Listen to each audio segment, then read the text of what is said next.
Welcome back, everybody. Patrick Custer is a mental health advocate and host of the podcast Rooted Recovery Stories, which focuses on breaking the stigma around addiction recovery through powerful personal stories. He's joining us today to share more, and we're happy to have him. Patrick, good morning. Good morning. Thank you so much.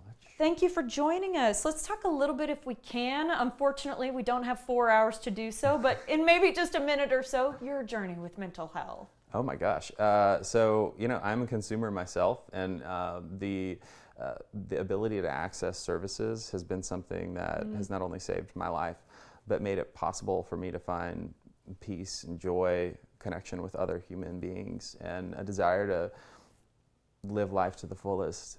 Yeah.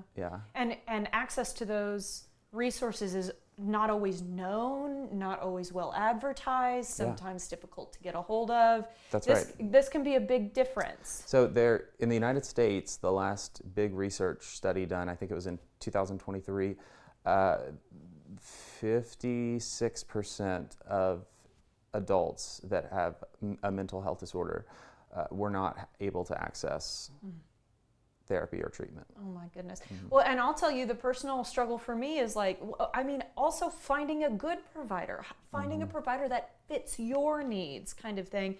But I remember thinking, I'm young, I'm fully insured, I have all my faculties, and I'm still really struggling to find mental health help. Yeah. It affects. Really tough. There's so many things from, like, if you're not already battling the shame and stigma from the culture that you grew up in, society, just general societal issues, then you've got the economic, what it costs, whether or not you do have insurance through work, all those things. And then if you have all those things checked off, you get to what you're talking about, which is the paralyzation of not knowing what to do. And it can be really difficult to ask for help, even just for that. So your podcast wants to create a safe space. Can you tell us a little bit about what you offer on it? Absolutely. So it's called Rooted Recovery Stories, and we talk to generally people that have a large platform of influence themselves. Okay. The reason why is because people pay attention to people they recognize. And if there's anything that we want to do and be sure that we accomplish well in our podcast, is that we make sure that we are capturing people's attention and giving them stories that they can attach themselves to, or be curious enough to want to know more, even if they feel like it doesn't necessarily apply to them. So we're either providing someone hope or educating them with resources and empathy that they may not have otherwise had. So we talk to people about various stories of overcoming their struggles with mental health disorders, addiction, extreme adversity, so many things that fall under that umbrella. And it's really a beautiful thing, because once we talk about all the struggle, we get to a place of solution, and a solution is where the hope comes from. There's so many different types of solution in everyone's story. And that's why I hope that we can continue telling stories, so many different types of stories, so that we can continue to access hope. When people tune in, they can say, that's me. Yeah. It happened to me recently. I was reading a book where somebody described exactly how I felt, and I thought I was the only one who felt that way.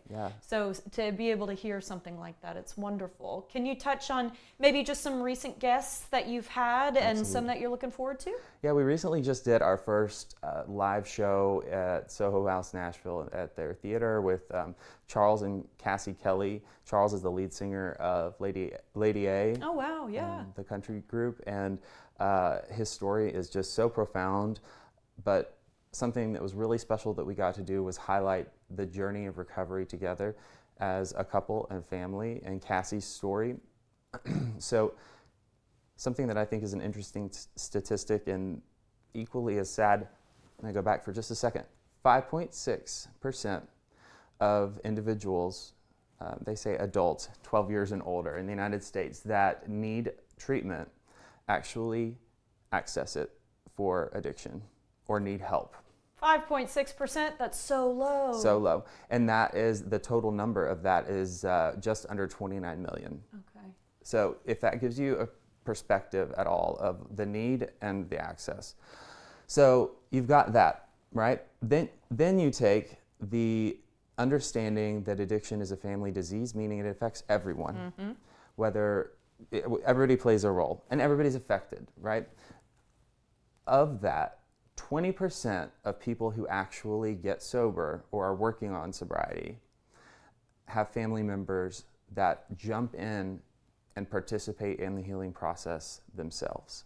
So it's rare to find a spouse, a parent, a loved one, whatever primary support system that is actually doing the work alongside. Well, and you could accidentally be enabling, which Oh, is yeah. why it's so important that you educate yourself. Yes. I'm so sorry, Patrick. I think we could talk here for just Forever. Forever. I could keep them if I could. I wish I could. Patrick, thank you so much for your time. And thank you for highlighting some of these issues. It's a big reminder for a lot of people out there who did not know this about accessing mental health services. Absolutely.